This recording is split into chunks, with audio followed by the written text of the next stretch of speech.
பரவாயில்ல, நல்லா சூப்பராக தான் வளர்ந்துருக்குது. நல்ல வேலை யார் கண்ணிலையும் படலை. நம்ம எடுத்துட்டு வந்துட்டோம். வாழைக்கண்ணுடா, வாழைக்கண்ணு இதான் நேற்று மாமா தந்து கொடுத்தாருல, அதெல்லாம் இதில் தான் காய்க்கும். அது தெரியல உனக்கு? ஆமாடா, இது குட்டியாக தான் இருக்கு. இதை நம்ம நட்டு வச்சு வளர்த்தோம்னா பெருசாக வளர்ந்து நம்மளுக்கு வந்து வாழைக்காய், வாழைப்பழம், வாழை எல்லாம் எல்லாமே கொடுக்கும். அப்புறம் வாழைத்தண்டு, இதில் இருக்க எல்லாமே நமக்கு யூஸ் தான். இல்லடா இல்லடா, நம்ம உரக்குழி இருக்கு பத்தியா, நம்ம வீட்டில் இருக்க எல்லாத்தையுமே கொட்டுறோம் பத்தியா, அந்த உரக்குழியில் வளர்ந்துருந்தது. நான் இன்னைக்கு தான் பார்த்தேன். அதான் எடுத்துன்னு போய் நம்ம வீட்டில் நட்டு வச்சு வளர்க்கலாம் அப்படின்னு சொல்லிட்டு எடுத்துன்னு வரேன்.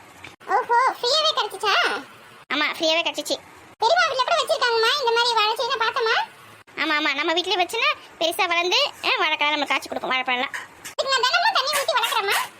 தண்ணி ஊத்து. அதான் உனக்கு வேலை இனிமே. புடுங்கம்மா, நான் தூக்கிட்டு வரேன். வேணாண்டா, அதுல அடியில மண்ணு வேற சேர்த்து எடுத்துட்டு வந்திருக்கேன். வேற தனியா புடுங்காம வெயிட்டா இருக்கு. நானே தூக்கிட்டு வரவா? சதீஷ், அப்பா வரேன்னு சொன்னாரே, வந்துட்டாரா? அப்பா எப்பயும் வந்துட்டாருமா, சாப்பிட்டு ரெஸ்ட் எடுத்துட்டு இருக்காரு. பரவாயில்ல, நான் வந்து சாப்பாடு போட்டு தரணும் இல்லாம அவரே சாப்பிட்டு தூங்கிட்டாரேன். சரி, ரொம்ப நல்லதா போச்சு. சாதம் வந்துச்சு நல்லா பூவா. சாதத்தை வடிச்சிட்டு குழம்பு போடணும். வசந்தி எங்க பண்ண தெரியலையே. சரி, வடிச்சிடலாம். அத்தை என்ன பண்றீங்க? வந்துட்டல. சாதம் வந்துச்சு நல்லா பூவா, அதான் வடிக்க போறேன். அத்தை, ஏன் அத்தை இந்த மாதிரி வேலை பண்றீங்க நீங்க? அது கருத்துனி கூட இல்ல, அப்படியே சூடான குண்டான தூக்குறீங்க. அதெல்லாம் பெருசா சுடாதுடி. அடுப்பு அங்கே தகன்னு எந்திரிது, எப்படி உங்களுக்கு சுடாது? என்கிட்ட ஒரு பொருள் கொடுத்தா நான் வந்து வடிக்க மாட்டேன்னா? முதல்ல அடுப்புல சாதம் போடாதீங்க, கேஸ்லயே வடிச்சிக்கலாம் அப்படின்னு சொன்னேன். கட்டெல்லாம் வேஸ்டா போகுது சொல்லிட்டு அடுப்புல சாதம் போடுறது இல்லாமல் இப்போ சூடா வேற வடிக்கிறதுக்கு போறீங்க. கை மேலே கால் மேலே ஊற்றிக்கிறதுக்கு. அதெல்லாம் ஒன்றும் ஊற்றிக்க மாட்டேன்டி. நீங்க தள்ளுங்க, இது வந்து உட்காருங்க, நான் வடிக்கிறேன். வயசான காலத்தில் உங்களுக்கு எதுனா ஒன்றுனா யார் பார்க்கறது? உங்க பிள்ளைக்கு யார் பதில் சொல்றது? எங்கன்னா கொஞ்ச நேரம் சும்மா இருக்கீங்களா? ஏண்டி, நான் வேலை பார்க்காம என் 3 பசங்களை கரை ஏற்றிருக்கிறேன். 2 பொண்ணை கல்யாணம் பண்ணி கொடுத்துருக்கேன். பையன் இருக்கான், பேரன் பேத்தி, இதெல்லாம் நான் வேலை செய்யாம நடந்தது. நீங்க செஞ்சீங்க அத்தை, வயசுல செஞ்சீங்க. இப்போ இருக்கு, நான் தான் இருக்கிறேன்ல, நான் செய்ய போறேன். இப்போ எதுக்கு நீங்க செய்றீங்க? அதெல்லாம் ஒரு ஒத்தாசை தண்டி. வீட்டில் சும்மாவே இருக்க முடியுமா? உழைச்சதெல்லாம் போதும், கொஞ்ச நேரம் அமைதியா இருங்க. வயசு தான் காடி கழனி எல்லா வேலையும் பார்த்துங்க, வீட்டை பார்த்துங்க, பசங்களை பார்த்துங்க, உழைச்சிருந்தீங்க. இப்போயாவது ரெஸ்ட் எடுங்க. இப்போயோ வேலை செய்வேன் குச்சி நிற்பீங்க. எங்கன்னா யார் வீட்டா போய் கதை பேசினாலும் திட்டுறா, யாருன்னா இங்கே வந்தாலும் யார்ட்டையும் பேசக்கூடாதுன்றா. நம்ம என்ன தான் பண்ணுறது, போர் அடிக்குது. அதனால தான் அடுப்பத்தை வச்சு சமையலாக செய்யலான்னு பார்த்தா சாப்பாடு வச்சாச்சு. இதுக்கு இந்த கற்றுறான். இன்னும் குழம்பு வேறு வைக்கலாம் பிளான் பண்ணி வச்சிருக்கேன் நான். உங்களால் அமைதியாக இருக்க முடியல, இருங்க. வெங்காயத்தை கல்லை எடுத்து கொடுங்க, எனக்கு காய் மட்டும் அறுத்து கொடுங்க. பார்த்து கை மேலே ஊற்றி போகுது. வடிச்சாச்சு. ஏன்னா அடுப்பு தீ போதுரி, என்ன நின்று வேலைக்கு பார்த்துனாக்கா? இன்னும் வெங்காய தக்காளி எதுவுமே இருக்கல, அதை என்ன போடலான்னு பார்த்துருக்கேன். முட்டை வேக வைக்கணும், ஒரு முட்டை வேக வச்சிடலாம். அதுக்குள்ள வெங்காய தக்காளி ஏற்றலாம். போ சட்டியில் போட்டு எடுத்துணும் முட்டையை. அடுப்பு பற்ற வச்சு வச்சுக்க மாட்டேன் சமையல் முடிஞ்சிடும். இந்த கேஸை நின்று வேலை செய்யறதுக்குள்ள அவ்வளோக்கு காலையே வலிக்குது. நம்மளால உட்காந்து செஞ்சிருவோம். நம்ம அடுப்புக்கிட்டே போவாதேன்னு சொல்கிறாவ. அதான் 6 முட்டை வேக வச்சா போதுமா? போதும். முட்டை கூட வந்து கொஞ்சம் கல்லுப்பு போடு. அப்போதான் வந்து முட்டை நல்லா ரவுண்டாக வேகும். இல்லைன்னு வச்சுக்க, அது உடஞ்சி பிதிக்கினேன் வந்துடும் வெளியில். போடுறேன். சரி, நம்ம அப்படியே சாஞ்ச மாதிரி உட்காந்துக்கலாம். சத்துல சாஞ்ச மாதிரி உட்காந்து முட்டு பிடிக்காது. வசந்தி, வெங்காயம் தக்காளி என்ன காய் வேணுமோ எல்லாத்தையும் எடுத்துன்னு அறுத்து தரேன்.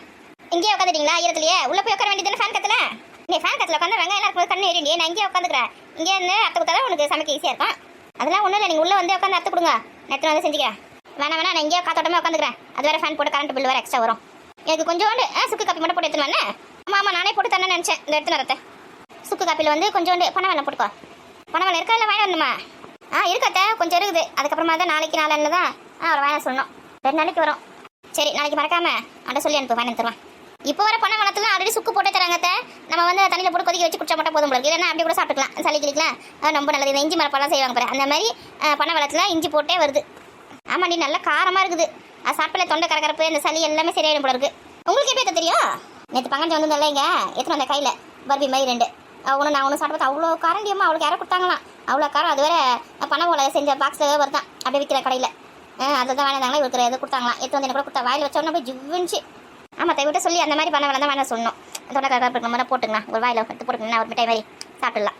ஆமாம், ஸ்வீட்டுக்கு ஸ்வீட்டாச்சு. இந்த இஞ்சிலாம் நமக்கு நல்லது செஞ்ச மாதிரி ஆகிப்போச்சு. ஏமா பனியாக பெய்யுது. எவ்வளோ பனி பெய்யுது. இரும்ப ஆரம்பிச்சிட்டிங்களா? சரி இருங்க, சுக்கு கப்பி போட்டு எடுத்து வந்து கொடுத்துறேன். வசந்தி, வரும்போது ஒரு தட்டை எடுத்துருமா, முட்டை மேலே மூடுறதுக்கு. இப்போ சீக்கிரமாக வேகும். எடுத்துருவாங்க. பரவாயில்ல, அடுப்பு நல்லா நின்று எரியுது. கமலா, வீட்டில் தான் இருக்கியா? வாடி செல்லம்மா. எங்கே ஆளே காணோம், ஒரு வாரமா எங்கே போயிட்டேன்? என்ன கூலிங் கிளாஸ்லாம் புதுசாக ஸ்டைலா? ஏண்டிய ஸ்டைல் எல்லாம் ஒன்றும் இல்லை, கண்ணு ஆப்ரேஷன் பண்ணி வந்துருக்க வேண்டிய. அதான் காண்டி போட்டுருக்கேன். அந்த வெயிலில் படக்கூடாது சொன்னாங்களே, அதனால இந்த காண்டி போட்டுன்னு இருக்கணும். 5 நாளைக்கு போட்டு சொல்லிருக்காங்க. 5 நாளைக்கு 1 மாதத்துக்கு கூட போட்டு இருக்கலாம். இதை அவுக்கவே கூட சொல்லியிருக்காங்க. முன்னாடி திடீர்னு கண்ணு ஆப்ரேஷன் பண்ணி வந்திருக்கேன். கண்ணு மங்களாக தெரிஞ்சது. எதிர்க்கு ஆள் இருக்காங்கன்னு மட்டும் தெரியுது. ஆனால் அவங்க யார் என்ன, அவங்க மூஞ்சி சரியாகவே தெரியாமல் போயிருந்தது. இப்படியே போச்சு. நான் என்ன பள்ளத்தில் மேலே என்ன விழுந்து வரப்போறேன் சொல்லிட்டு நான் என் பிள்ளைகிட்ட சொல்லி இந்த கண்ணு ஆப்ரேஷன் பண்ணணும்டா சொல்லிட்டு. அதுக்கப்புறம் என் பிள்ளை வீட்டுக்கு போயிருந்தேன் பார்த்தியா, அங்கே வந்து முகாம் போட்டாங்க ஒரு ஸ்கூலில். அங்கே போய் செக் பண்ணதுக்கு வந்து கண் ஆப்ரேஷன் பண்ணணுமா உங்களுக்கு இமீடியட்டா, கண்ணில் வந்து புற வளர்ந்துருக்கு, அதனால உங்களுக்கு வந்து புதுசாக லென்ஸ் வைக்கணும் அப்படின்னு சொல்லிட்டாங்க. ஆமாண்டி எனக்கு கூட லென்ஸ் தண்டி வச்சிருக்கு.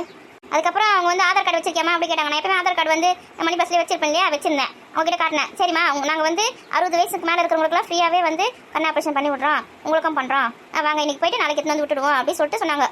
ஓ அவங்களும் இட்டுன்னு போயிட்டாங்களா? ஆமாண்டி அவங்களே இட்டுன்னு போயிட்டு கண் ஆப்ரேஷன்லாம் பண்ணி திரும்ப எடுத்துன்னு வந்து மறுநாள் நைட்டு வந்து இங்கேயே விட்டுட்டாங்க அந்த ஸ்கூலாண்டியே. என் கூட எப்படி இருந்தாலும் ஒரு 30 பேர் வந்திருப்பாங்கடி, வேறு ஊர்லேருந்து வந்திருக்காங்க. இங்கே முகாம் போடுறாங்க, இந்த மாதிரி கண் சிறப்பு முகாம் சொல்லிட்டு நான் நோட்டீஸில் கொடுத்துருக்காங்க. அதெல்லாம் தெரிஞ்சு வந்திருக்காங்க நிறைய பேர். இந்த மாதிரி ஆளுங்களாம் வந்து அவங்கள வந்து அங்கே எல்லாரும் போயிட்டு மொத்தமாக போயிட்டு அங்கே போயிட்டு கண் ஆப்ரேஷன் பண்ணின்னு வந்துட்டோம். அங்கேயே சாப்பாடுலாம் போட்டாங்க, படுக்கிறதுக்குலாம் இடம் இருந்தது. ஆமாம், ஒரு 15 நாளைக்கு தலைக்கெல்லாம் குளிக்கக்கூடாது, வெயிலெலாம் போகக்கூடாது, கண்ணாடிலாம் ஆக்கக்கூடாது அப்படி சொல்லியிருக்காங்க. அப்படியே இது எனக்கு தெரியாதடி, நான் வந்து காசு கொடுத்து தாண்டி பண்ணிக்கிறேன் ஆப்ரேஷனை. ஆமாம், எனக்கு கூட இந்த மாதிரி கண்ணில் புறதா வளர்ந்துருந்தது. என் பிள்ளை என்ன பண்ணிட்டான், காசு கொடுத்து ஆப்ரேஷன் பண்ணி கொண்டு வந்துட்டான். இந்த மாதிரி ஃப்ரீயாக எங்கே முகாம் போட்டால் அங்கே போய் பண்ணியிருக்கலாம் போல இருக்குது, காசு வந்து மிச்சமாக இருக்கும்.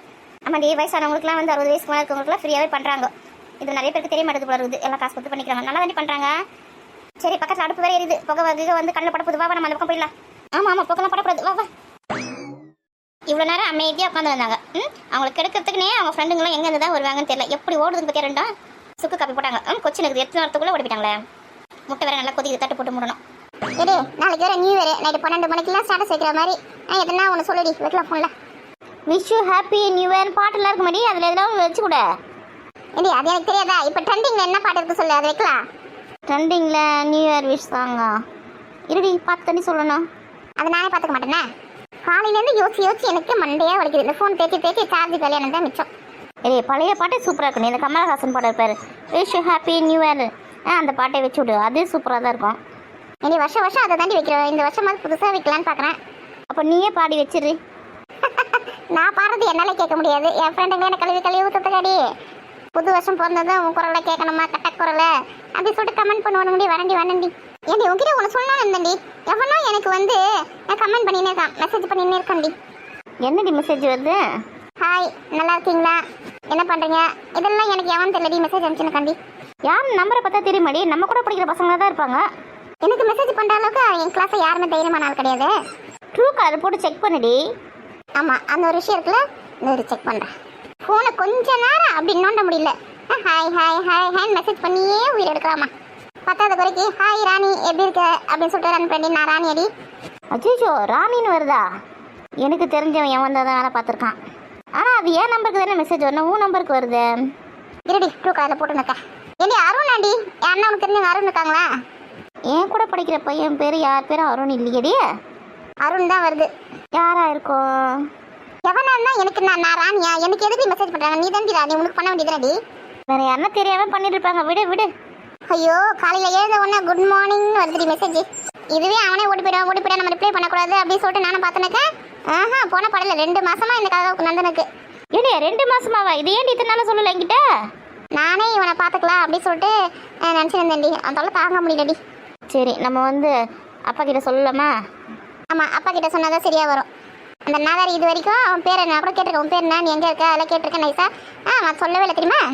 பேரை கூட சொல்கிறதுக்கு தைரியம் இல்லைன்னா அவன்லாம் நடி, அவனோட நம்பரில் பிளாக் லிஸ்ட்டில் போகிறது நடி. ஒருவேளை நமக்கு தெரிஞ்சவங்க யாராவது இருக்குமோன்னு தாண்டி நான் பிளாக் லிஸ்ட்டை போடாமல் வச்சுருக்கேன். இப்போ அன்னோன் நம்பர் வந்துன்னு வச்சுக்கேன், ஃபோன் காலும் அட்டன் பண்ணக்கூடாது, மெசேஜும் ரிப்ளை பண்ணக்கூடாது, மெசேஜு ஓடிபி இந்த லிங்க் அது இதெல்லாம் என்ன சொல்கிறாங்க பாரு, அந்த லிங்க்கெல்லாம் கூட தொடக்கூடாது, புரியுதா?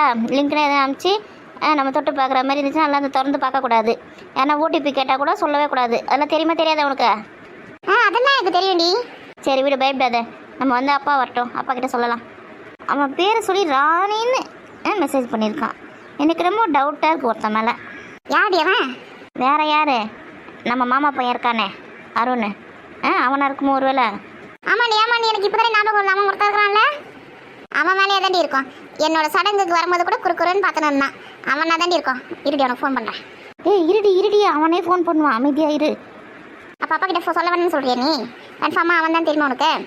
அவனா தான் இருக்கும்னு நினைக்கிறேன் நீ. நான் அருணோட நம்பரு அப்பா கிட்ட இருக்கும். நம்ம அப்பா ஃபோனை வாங்கி செக் பண்ணி பார்க்கலாம், இந்த நம்பரும் அந்த நம்பரும் ஒரே நம்பரானு. அதுக்கப்புறம் அப்பா கிட்ட சொல்கிறத வேணாமனு பார்க்கலாம். ஆமாம்மா நீ சொல்கிறது நல்ல ஐடியா தான். அவனை மட்டும் இருக்கட்டும், இருக்குது பாரு அவனுக்கு கச்சேரி. இங்கே வரும்போது பூனை மாதிரி இருந்தால் இந்த மாதிரி வேலை பார்க்குறான் பற்றி அவன்.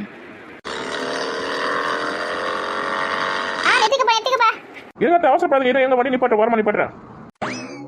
ஏண்டி இவனுக்கு 100 ஆயிடுச்சு, சொன்ன உடனே வந்துட்டானேடி. 2 பேரும் இங்கே தான் இருக்காங்களா? ஹாய் ராணி, ஹாய் வாணி.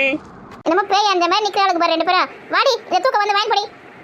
இந்த வரமா மா கொடுங்கம்மா. இந்த அப்படி சுடுது. வாணி என்ன இப்படி முறைச்சு பார்க்குறா? ஒருவேளை தெரிஞ்சிட்டோம் நம்ம தானே. எப்போ இதில் ஏறதும் கஷ்டமாக இருக்குது, இறங்கும் தான் கஷ்டமாக இருக்குது. இதுக்கு வந்து ஏறி வச்சு தான் ஏறணும் பிறகு. எவ்வளோ ஹைட்டாக இருக்குது வண்டி. அத்தை இதை வந்து லாங்லாம் போகும்போது நல்லா ஈஸியாக இருக்கும், கம்ஃபர்டபுளாக நம்மளுக்கு ஃபாஸ்ட்டாக போகும். அதனால இந்த மாதிரி வண்டி வாங்கி கொடுத்துருக்காரப்பா. ஆமாம் ஆமாம், இந்த காலத்து பிள்ளைங்களும் இந்த மாதிரி வண்டி தான் வச்சிருக்குது. ஆனால் அந்த வீட்டில் இருக்க அம்மாவால் ஏற முடியல, இறங்க முடியலையே. அதுக்கப்புறம் எதுக்கும் இந்த வண்டி தெரியலையே. பார்த்து இறங்குங்க அத்தை. நானும் இறங்கிறது தான் ட்ரை பண்ணியிருக்கேன், எப்படி இறங்குன்னு தெரியல. அந்த காலத்துலலாம் வந்து சரிசமமாக இருக்கும் இந்த வண்டி. இந்த எம்ஐடி, ஹீரோ ஹோண்டா, டிவிஎஸ் 50 அதெல்லாம்.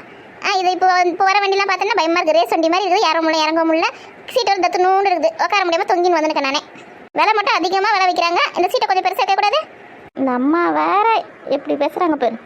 ஏமா குதி வைக்கல ஏன்டே குச்சி கையை காலை சுளுக்கு பிடிச்சின்னு வரத்துக்கா இரு பொறுமையாக இறங்குறேன். ஏமா ஒரு வழியாக இறங்கிட்டேன்.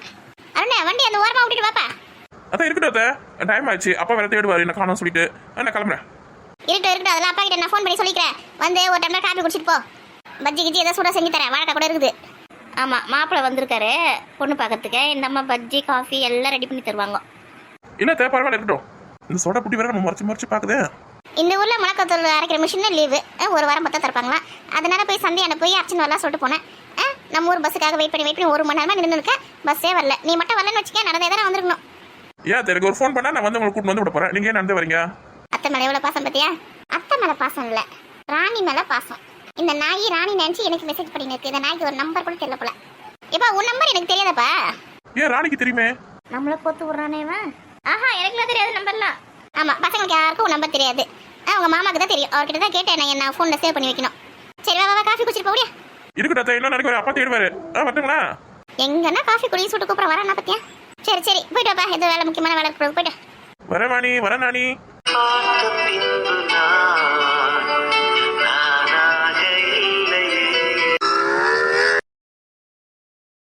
பார்த்து பொறுமையா பாப்பா, அதெல்லாம் அவங்களுக்கு தெரியும். இப்படி திரும்ப என்னடி மிளகாத்தூள் நம்ம ஊர் மிஷினில் இறக்க வேண்டியதுனே. நீ எதுக்கு சந்தைக்கு போன? நம்ம ஊர் மிஷினுக்கு லீவா ஒரு வாரத்துக்கு அப்புறம் தான் கடை திறப்பாரா. அது வரைக்கும் கடை மிளகாத்தூள் சாப்பிட்டே வயிறு இருக்க சொல்றியா? இப்போ உனக்கு என்ன பிரச்சனை? அவள் அப்படிதான் லூஸ் மாதிரி எதுனா பேசின்னு இருப்பா. நீ வா, உனக்கு சூடாக காஃபி போட்டு தரேன். என்னடா அதிசயம் இது? 10 வாட்டி கேட்டாலும் காஃபி போட்டு தர மாட்டாங்க. இன்னைக்கு நான் வாண்டடா வந்து காஃபி போட்டு தரட்டுமான்னு கேட்குறேன். என்ன விஷயம்? ஐயோ அம்மா கண்டுபிடிச்சிட்டாங்களே. அதெல்லாம் ஒன்றும் இல்லைம்மா, பாவம் டயர்டாக இருப்பீங்களா நீங்கள், அதனால தான் கேட்குறேன். என் அண்ணன் பையனா இருக்கவே பார்த்தா அத்தை நடந்து போகிறாங்களே சொல்லிட்டு கூட்டு வந்து வீட்டில் விட்டுட்டு போகிறேன். எத்தனையோ வண்டி போச்சு, எத்தனை பேர் பார்த்துட்டு போனாங்க. ஒருத்தர் கூட எத்தவே இல்லையே. என்ன தெரிஞ்சவங்களும் அந்த தான் நிறுத்தி ஏற்றின்னு போவாங்க. ரோட்டில் போகிற எல்லாரும் ஏற்றின்னு போக மாட்டாங்க. நாங்களாம் அந்த காலத்தில் மாட்டு வண்டியில் தான் போயிட்டு வருவோம். எங்கே பொறுத்த இருந்தாலும் ஆரம்பிச்சிங்க உப்புறானத்தை. அந்த காலத்துலலாம் நான் ஒரே தெருவில் இருக்கும்போது எல்லாரையும் அத்தை மாமா அண்ணி சித்தப்பா பாட்டி தாத்தா முறையில்னா கூட அப்படி தான் நாங்கள் கூப்பிடுவோம். இந்த காலத்தில் எல்லாரும் ஆண்டி அங்கிள் அப்படின்னு கூப்பிட்டு உரம் எல்லாத்தையும் முடிச்சு போடுங்க. யாருக்கு என்ன எந்த உறவுனே தெரியல. சித்தப்பா சித்திலாம் சுத்தமாக காணமே காணோம். நாங்கள் வந்து சித்தி சித்தின்னு தான் கூப்பிட்றோம், சித்தப்பா சித்தப்பா தான் கூப்பிட்றோம். நாங்கள் எப்போ ஆண்டி அங்கிள் கூப்பிட்டா கூப்பிட்றதுடே. நம்ம ஊரில் மற்ற பசங்களும் என்ன ஆண்டின்னு தான் கூப்பிடுங்க. எதுவும் பெருமான்னு கூப்பிட மாட்டேதுங்க, எதுவும் சித்தின்னு கூப்பிட மாட்டேதுங்க. கேட்டால் அதான் ஃபேஷன், அதான் ஸ்டைலா. சரி அந்த கதையை விடுங்க. எல்லாருக்கும் ஹாப்பி நியூ இயர் சொல்லுங்க. ஆமாம் அதை மறந்துட்டேன் பாரு. அனைவருக்கும் இனிய புத்தாண்டு நல்வாழ்த்துக்கள்.